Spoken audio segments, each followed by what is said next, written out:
नमस्कार. आदिनाथ उस्तुरे या यूट्यूब चॅनलवरती सगळ्यांचं खूप खूप स्वागत आहे.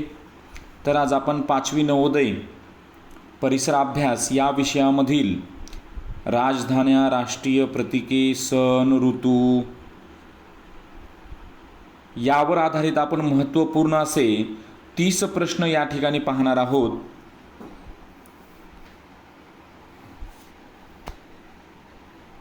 तर बघूया आपण हे 30 प्रश्न आता.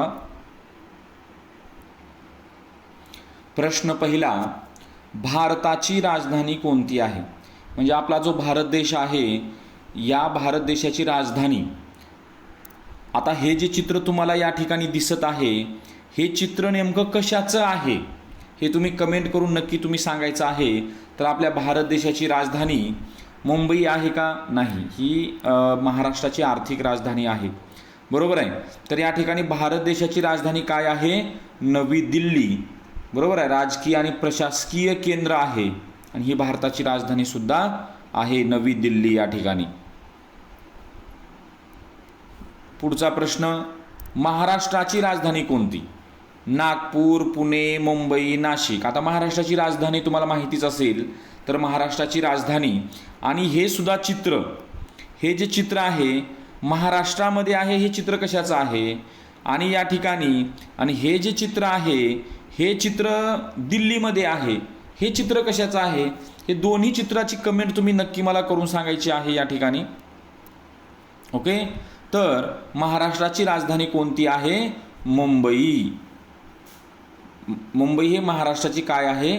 आर्थिक राजधानी म्हणून सुद्धा या ठिकाणी ओळखली जाते.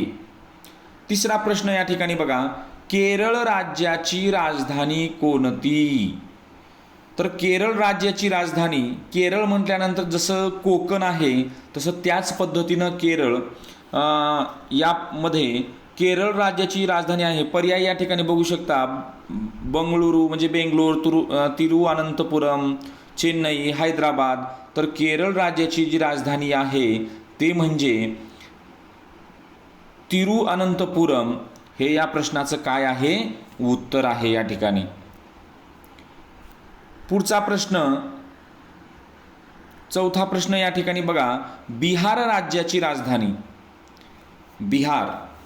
बिहार राज्याची राजधानी या ठिकाणी पाहू शकता, पटना, रांची, लखनौ, दिसपूर. तर बिहार राज्याची जी राजधानी आहे, प्रश्न चौथा आहे. तर बिहार राज्याची राजधानी पटना. कोणती आहे? पटना आहे. आणि हे जे पटना शहर आहे हे शहर गंगा नदीच्या किनाऱ्यावर वसलेलं आहे. बरोबर आहे.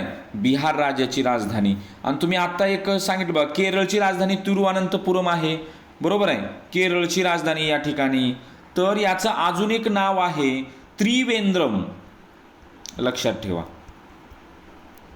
त्रिवेंद्रम हे त्याला दुसरं एक नाव आहे या ठिकाणी. ओके.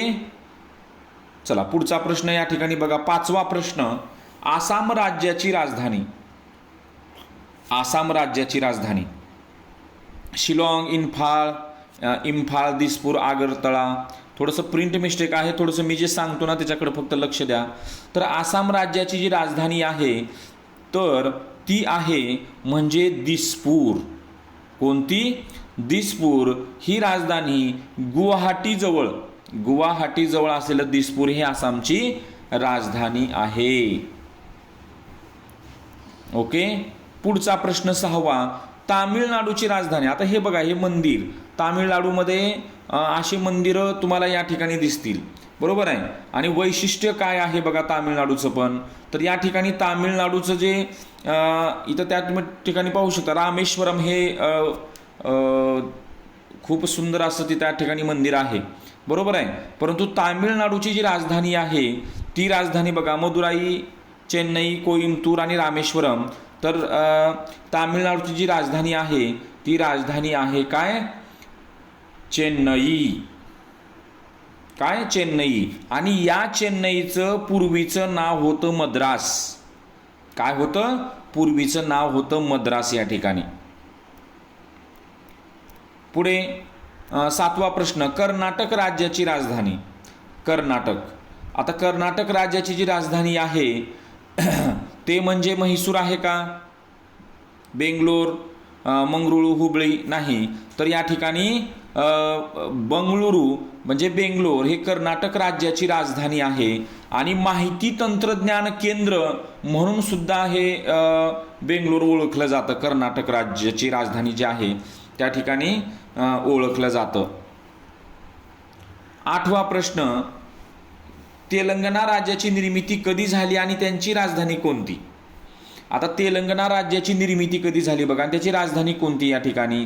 तर याचं जे उत्तर आहे तर 2014ला. कधी?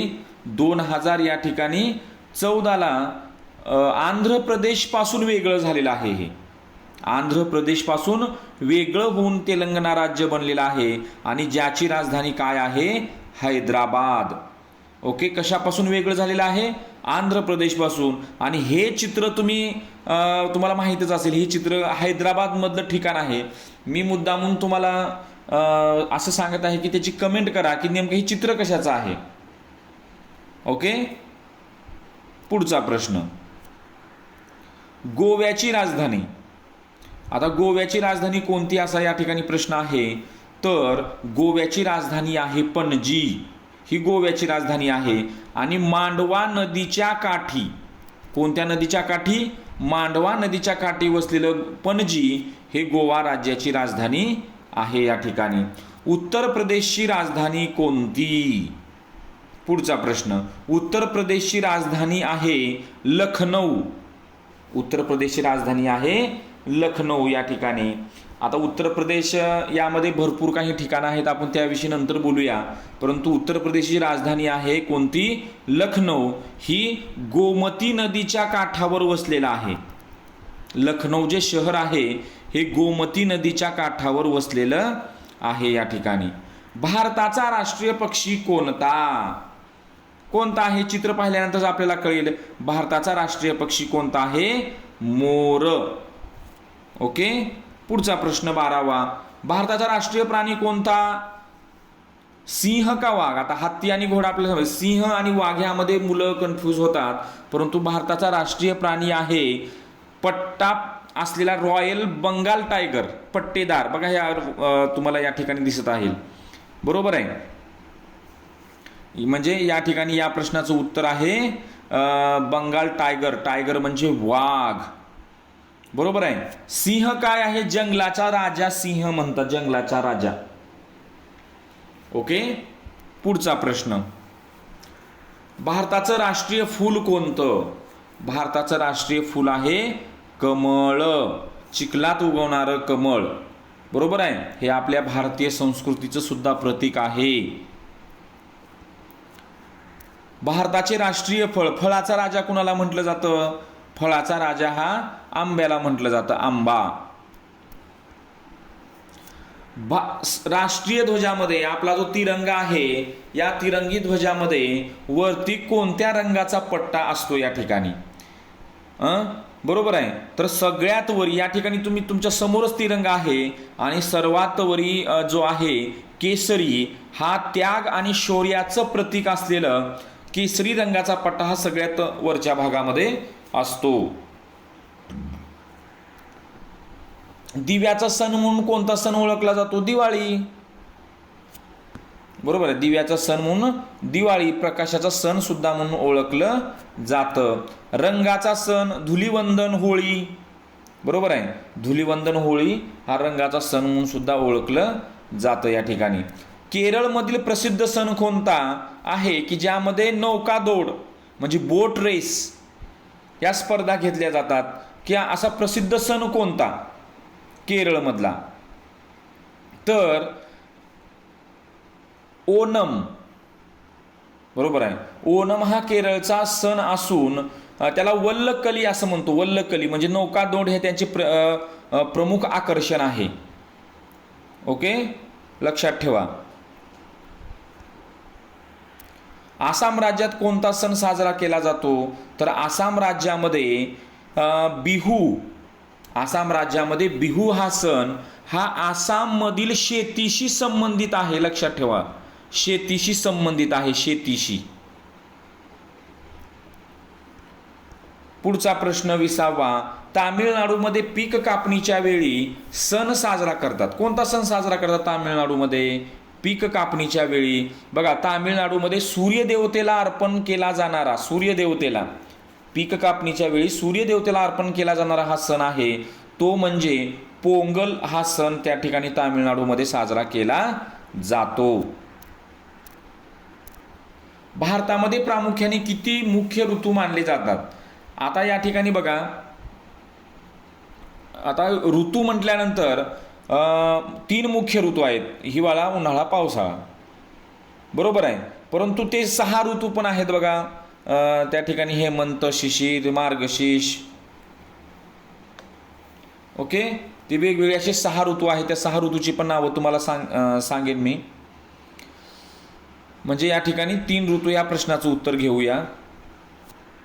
कोणत्या ऋतूत झाडे आपले पाने गळतात? कोणत्या ऋतूमध्ये? तर या ठिकाणी पानगळ ऋतू म्हणजे हिवाळा. हिवाळ्यानंतर किंवा उन्हाळ्याच्या सुरुवातीला पानगळ ऋतूमध्ये झाडाची पाने गळतात. भारताच्या कोणत्या भागात सदाहरित वने प्रामुख्याने आढळतात? तर या ठिकाणी जास्त पाऊस पडणाऱ्या पश्चिम घाटात व ईशान्य भारतात सदाहरित वने आढळतात. म्हणजेच पश्चिम घाट व आसाम. भारताच्या मधोमध कोणते महत्वाचे अक्षवृत्त, भारताच्या मधोमध कोणते महत्वाचे अक्षवृत्त जाते? तर या प्रश्नाचं उत्तर आहे कर्कवृत्त. कोणते? कर्कवृत्त या ठिकाणी. वाळवंटी प्रदेशात कोणती वनस्पती आढळते? निवडुंग. बरोबर आहे. कमी पाण्यात जगणारं निवडुंग हे वाळवंटी भूमीमध्ये आढळते.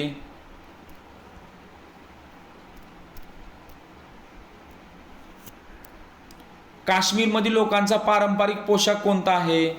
काश्मीरमधील लोकांचा, तर या ठिकाणी हे बघा, हे जे शब्द आहेत ना, हे पोशाखाची नावं आहेत. या ठिकाणी थंडीपासून रक्षण करण्यासाठी काश्मीरमध्ये लांब सैल कोट सारखा फिरन वापरतात. फिरन, पर्याय क्रमांक 1. ओके, तुम्हाला या ठिकाणी त्याचं पोशाखाचं चित्र पण दिलेलं आहे. महाराष्ट्राचा पारंपरिक पुरुषी पोशाख कोणता? बरोबर आहे. या ठिकाणी बघा, पारंपरिक महाराष्ट्रामध्ये धोतर, सदरा किंवा गांधी टोपी किंवा फेटा या ठिकाणी वापरतात.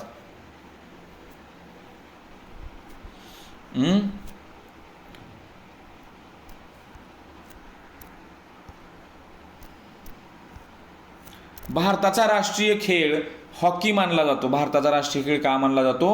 हॉकी मानला जातो.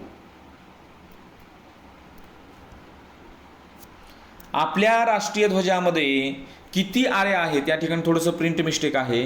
आर्या किती आहेत? आर्या जे आपल्या तिरंगी ध्वजामध्ये जे काही चक्र आहे, अशोक चक्र आपण म्हणतो, बरोबर आहे. तर त्याच्यामध्ये किती आर्या आहेत? तर ते किती आर्या आहेत? या ठिकाणी 24 आर्या आहेत. काळ्या व निळ्या रंगाचे या ठिकाणी आरे त्या ठिकाणी आहेत. जनगण मन हे राष्ट्रगीत कोणी लिहिले? तर जनगण मन हे जे राष्ट्रगीत आहे ते राष्ट्रगीत रवींद्रनाथ टागोर यांनी लिहिलेलं आहे.